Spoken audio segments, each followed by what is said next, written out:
So, good afternoon, ladies and gentlemen. My name is George Goulding, and I'm here to speak to you briefly about Henrik Ramsay, Finnish gentleman sailor of the late 19th and the first half of the 20th centuries. Ramsay was a rounded man. He was a sailor, administrator, businessman, politician, and he was a significant contributor to the world of sailing and the early days of sports sailing, both in Finland and internationally. He was also a refined and cultivated man.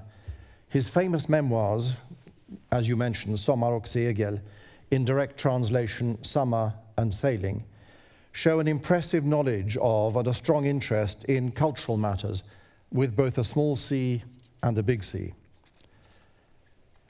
As a sailor, speed and adventure certainly attracted his interest, and many were the races he took part in and trophies that he won or nearly won throughout his life. But he also loved sailing simply for its own sake. He spent a lot of his time sailing, both in Finland and internationally, cruising from his home harbours to take part in leading international competitions. Sandhamn in Sweden and the sailing life there were a particular love of his. But he was also extremely attracted by the romance of the sea and the people of the sea generally, and his memoirs contain many amusing and exciting incidents from his sailing life, including stories of the experiences and adventures of others. One direction which his reflective nature led him in was the world of yacht design. He was a patron and friend of many of the leading designers of the time, and his memoirs contain a number of anecdotes of these often rather eccentric men. He had his own dreams and ambitions in this respect, as shown by his famous yacht Regina. But he also understood very early on the broader significance of yacht design in terms of fostering the sport of yachting both at home and internationally. His relationship with Gustav Estlander, the designer, was especially close and interesting, and there is an absolutely fascinating chapter in his memoirs which is more or less devoted to that man, his life, and his influence in the world of sailing. But his first craft, a small dinghy with oars as masts and a cousin's shawl as a sail, show where his true heart lay, which is that he found far more satisfaction in roughly cobbling together his own boat than having something perhaps more sophisticated presented to him on a plate. Ramsay's own involvement in helping to create yacht construction rules and types for building international competition are very well described in his memoirs. There's a particularly interesting account of his attendance at a 1919 London conference in this connection. Ramsay seems to have been what we would today call a people person. He was devoted to his sailing comrades, both own crew and, once past the finishing line, of course, competition. And I suspect he was a pretty handy performer with a glass in his hand. His circles of friends were, given the times, of course, often male and privileged. But he was genuinely committed to the idea that everyone should have the opportunity to sail, and that the sport would benefit greatly by being broadened out in all respects. Ramsay's memoirs show how interested he was in international contacts. Indeed, I can almost imagine him smiling down on us today. And one has the sense that he must have been extremely congenial company with sailor friends from overseas, even if they did wear hats like these.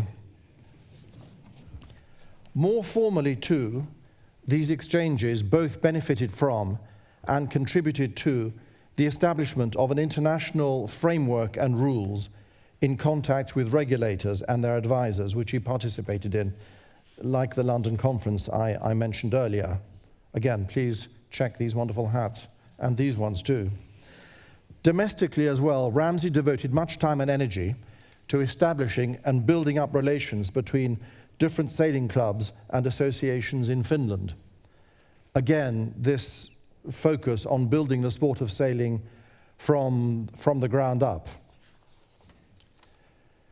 Some of the images which you are seeing today relate to the NJK, of which Ramsay was chairman. I particularly enjoyed the earlier one of the NJK in full regalia welcoming the Swedish squadron to Helsinki in 1936. Ramsay loved the traditions of sailing. Anniversaries of the NJK are referred to often in his memoirs. The 75th one, by which time Ramsay was chairman, took place in the House of Nobility, where Ramsay's family were inscribed after moving to Finland from Scotland during the 17th century. There's an early chapter in Ramsay's memoirs which is devoted to Paul Nicolai, a Russian aristocrat, diplomat and preacher, who combined his passion for sailing with his very deep religious convictions, bringing religion to the people of the Finnish archipelago and islands. It's clear from this description how very much Ramsay admired Nicolai's devotion to service, to other people, to the archipelago, and of course to his sailing. And that in turn tells us an awful lot about Ramsay, the man himself. But prominent as he was in a number of areas of Finnish life, Henrik Ramsay's contacts extended to more distinguished sailors as well, which no doubt also helped in building and broadening sailing both in Finland and internationally. So there you have him, ladies and gentlemen, Henrik Ramsay, man of many parts, but above all, sailor both in heart and head. And I should perhaps end by saying that I have been asked, very happily for me, to translate his memoirs into English, and that we hope that they will be ready later this year, and I very much commend them to you. I'm a non-sailor myself, and the first few pages of this wonderful book, where he describes how school ends in early summer, and he is put on the first available train east to Viborg, to his adored sailing grounds there, is absolutely captivating. There are some incredibly moving moments in this book. So, thank you very much for listening.